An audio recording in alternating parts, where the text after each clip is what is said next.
Bienvenue à tous dans nos entretiens autour de la parole de Dieu et des enseignements et des révélations que Dieu a données à son serviteur Maurice Céruleau au cours de 73 années de ministère dans les nations du monde. Et nous continuons l'étude de ce livre extraordinaire, Producteur de preuves. Alors, nous sommes au chapitre 2 et ce chapitre est intitulé « Au-delà de la bénédiction dans le domaine de la puissance ». Et avant d'aller plus loin, j'aimerais vous demander de placer vos deux mains devant vous et de les regarder et d'écouter le Saint-Esprit parler à votre cœur alors que vous entendez ces paroles.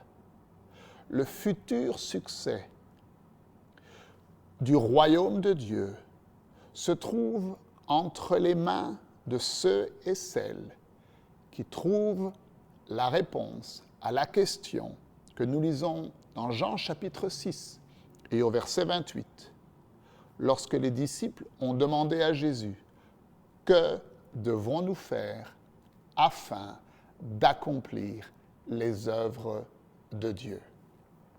Et vous voyez, le problème de l'Église est qu'elle est restée figée, année après année, au niveau de ce que nous appelons le point des bénédictions.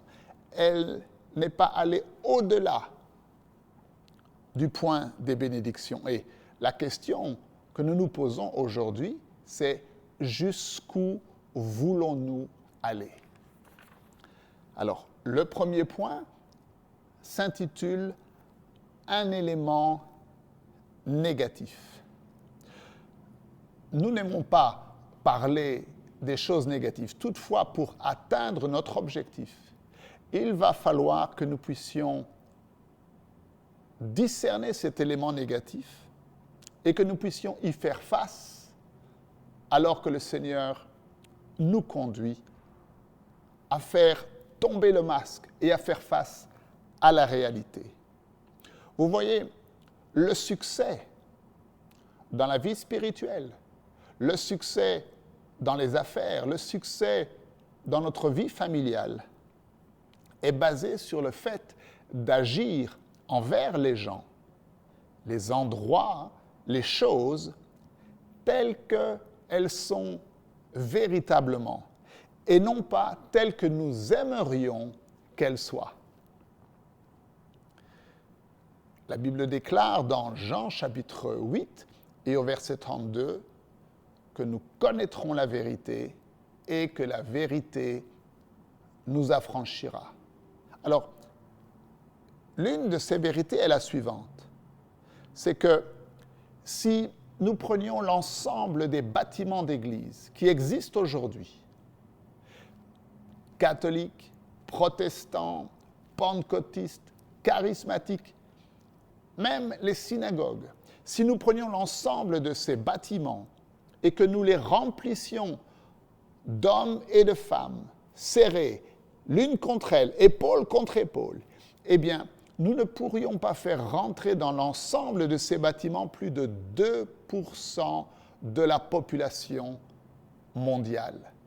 Et donc, nous réalisons que si notre seul objectif est de remplir nos bâtiments d'église, nous passerons à côté de la mission que le Seigneur Jésus-Christ a donnée à son Église.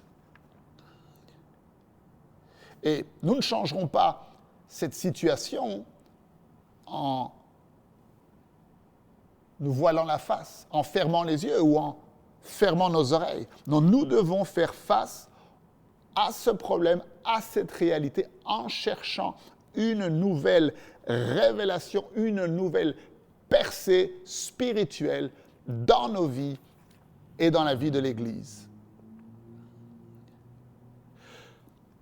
Vous voyez, lorsque Jésus-Christ a fait la promesse qu'il ne nous laisserait pas seuls, mais qu'il enverrait le Consolateur, la troisième personne de la Trinité, il a dit « Je vous enverrai une puissance. » Vous voyez, la Pentecôte est bien plus qu'une simple doctrine.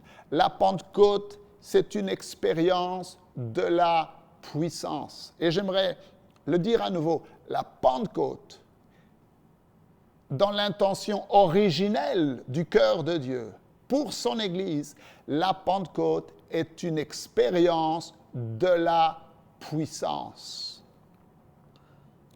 Vous voyez, lorsque Moïse a fait l'expérience du buisson ardent, il ne lui était plus difficile ensuite de se tenir devant Pharaon et de lui dire « Laisse aller mon peuple ». Quand vous avez vécu une expérience avec Dieu, eh bien vous pourrez faire face à toutes les circonstances qui se présenteront devant vous. Vous pourrez faire face au diable, vous pourrez faire face à n'importe quoi parce que vous avez eu une expérience. L'Église de Jésus-Christ a trop souvent limité l'expérience de la Pentecôte et du baptême du Saint-Esprit à la seule expérience du parler en langue.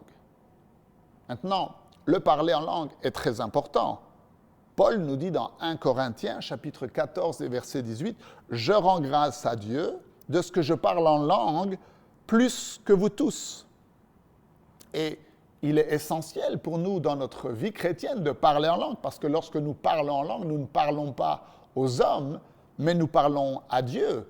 1 Corinthiens 14, 2 nous dit, en effet, « Celui qui parle en langue ne parle pas aux hommes, mais à Dieu, car personne ne le comprend, et c'est en esprit qu'il dit des mystères. » Mais le souci, c'est que le mouvement pentecôtiste, le mouvement charismatique a trop souvent limité l'expérience de la Pentecôte à la seule manifestation du parler en langue. Et il s'arrête à ce niveau de bénédiction, ce niveau de joie, ce niveau d'émotion joyeuse dans la présence du Seigneur. Mais l'expérience de puissance que Dieu a prévue pour son Église à travers le baptême du Saint-Esprit est bien plus que cela. Acte 1, 8, Jésus-Christ nous dit « Vous recevrez une puissance, le Saint-Esprit survenant sur vous. » Les disciples, lorsqu'ils étaient dans la chambre haute, n'attendaient pas le parler en langue. Ils ne savaient même pas que le parler en langue allait venir. Ce qu'ils attendaient, c'était ce que Jésus avait promis, une puissance. Et rappelez-vous ce que je vous ai dit, la Pentecôte est une expérience divine de puissance que Dieu a prévue et préparée pour son Église. Aujourd'hui, 99% de l'Église s'est arrêtée au point des bénédictions. Le parler en langue, sauter, danser, crier, se réjouir, toutes ces choses sont bonnes, mais ces choses-là ne sont pas suffisantes pour accomplir la mission que Jésus-Christ nous a donnée d'atteindre le monde avec l'Évangile. Et la promesse de Jésus n'était pas les langues. La promesse de Jésus était la puissance. Point suivant. La promesse de Dieu pour vous. Acte 1, 8. Lisons-le encore une fois ensemble. « Mais vous recevrez une puissance, le Saint-Esprit survenant sur vous, et vous serez mes témoins à Jérusalem, dans toute la Judée, dans la Samarie et jusqu'aux extrémités de la terre. » Cette puissance-là vous permettra de devenir le témoin de Jésus. Il y a des millions de gens qui sont bénis dans l'Église et qui se sont arrêtés au point des bénédictions. Il y a des millions de gens dans l'Église qui peuvent chanter, danser, se réjouir. Mais la question que je me pose, peuvent-ils produire la puissance? Peuvent-ils produire les preuves que Jésus-Christ est celui qu'il dit être, le Fils du Dieu vivant? Peuvent-ils produire les preuves que Jésus-Christ est ressuscité?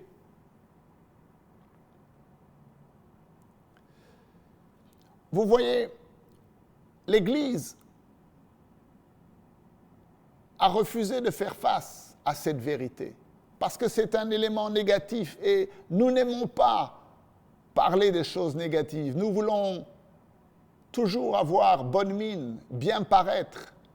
Mais si nous voulons produire la puissance, il faut que nous puissions traiter de ce point négatif. Comme un électricien vous dira que pour produire de l'électricité, pour produire la puissance électrique qui permettra à l'ampoule de briller et de chasser les ténèbres, il faut non seulement un fil positif, mais il faut également un fil négatif. Le fil positif seul ne suffit pas pour produire la puissance électrique qui fera que l'ampoule accomplisse ce pourquoi elle a été créée, de chasser les ténèbres. Non, il faut le fil positif et le fil négatif. Et non seulement il faut les fils positifs et négatifs ensemble, mais encore il faut que les fils soient dénudés. Et qu'est-ce que cela signifie pour nous chrétiens? Eh bien, nous devons enlever l'isolation qui se trouve dans nos vies, et cela n'est pas facile. Et nous lisons dans Jean chapitre 12 et verset 24, Jésus-Christ nous dit, en vérité, je vous le dis, si le grain de blé qui est tombé en terre ne meurt, il reste seul. Mais s'il meurt, il porte beaucoup de fruits. Et donc ce processus de mort à soi-même n'est pas simple, mais est essentiel si nous voulons produire la puissance. Nous devons voir les choses telles qu'elles sont et pas telles que nous aimerions qu'elles soient. Saviez-vous que la moitié de la population mondiale, je dis bien la moitié, n'a pas entendu une seule fois dans sa vie un message conséquent sur le salut en Jésus-Christ? La moitié. Et la raison pour laquelle cette situation terrible perdure, c'est parce que l'Église s'est arrêtée au point des bénédictions et n'est pas entrée dans une expérience de puissance. Je veux le répéter. Le succès futur du royaume de Dieu se trouve entre les mains de ceux et celles qui trouveront la réponse à la question que les disciples ont posée à Jésus dans Jean chapitre 6 et au verset 28 lorsqu'ils lui ont dit « Que devons-nous faire afin d'accomplir les œuvres de Dieu ?» Jésus a dit « Vous recevrez une puissance. » Il n'a pas dit « Vous recevrez une bénédiction ». Il a dit, vous recevrez une puissance. Cette puissance qui vous permettra de chasser les démons, de guérir les malades, de ressusciter les morts. Jésus nous dit dans Marc chapitre 16, au verset 17 et 18, « En mon nom, ils chasseront les démons, ils parleront de nouvelles langues. Ils saisiront des serpents. S'ils boivent un breuvage mortel, il ne leur fera pas de mal. Ils imposeront les mains aux malades et les malades seront guéris. » Alors, quelle est la réponse? Que devons-nous faire afin d'accomplir les œuvres de Dieu? Eh bien, nous devons être disposés à aller au-delà. Dites avec moi, au-delà de là où nous nous trouvons actuellement. Nous devons aller au-delà du point des bénédictions et entrer profondément dans le domaine de la puissance, là où nous avons une expérience de puissance, une véritable Pentecôte, un véritable baptême du Saint-Esprit.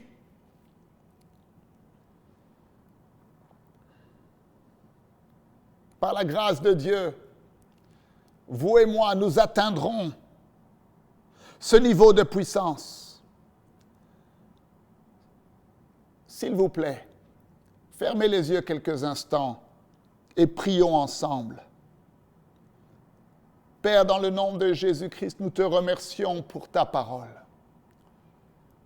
Et nous te remercions pour la promesse de ton Fils Jésus-Christ qui a dit qu'il ne nous laissera pas seuls, mais qu'il nous enverrait une puissance, le Saint-Esprit survenant sur nous, afin que nous soyons tes témoins. Seigneur Dieu, nous faisons tomber le masque aujourd'hui. Et nous reconnaissons cet aspect négatif dans nos vies, dans la vie de l'Église. Mais nous acceptons d'y faire face. Nous décidons d'aller au-delà du point des bénédictions et d'entrer dans une expérience de puissance, même si cela nous coûte de mourir à nous-mêmes, parce que nous voulons, Seigneur, que ta gloire soit manifestée sur cette terre. Conduis-moi dans ce voyage extraordinaire, dans ce message producteur de preuves.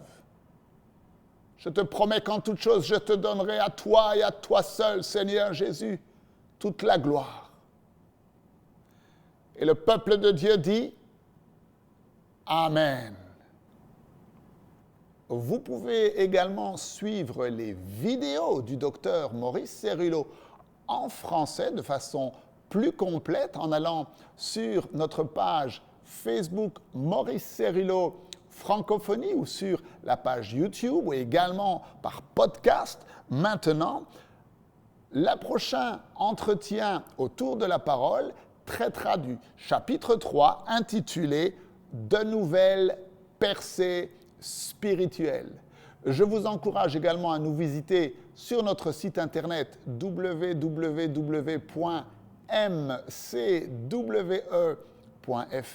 Vous pourrez nous envoyer vos requêtes de prière, vous pouvez y faire vos offrandes et vous pouvez également acheter le e-livre producteur de preuves en français. Alors, que Dieu vous bénisse et n'oubliez pas, la francophonie appartient à Jésus. À très bientôt pour un prochain enseignement avec le Dr Cerullo. La francophonie appartient à Jésus. Pour toute information, rendez-vous sur www.mcwe.fr.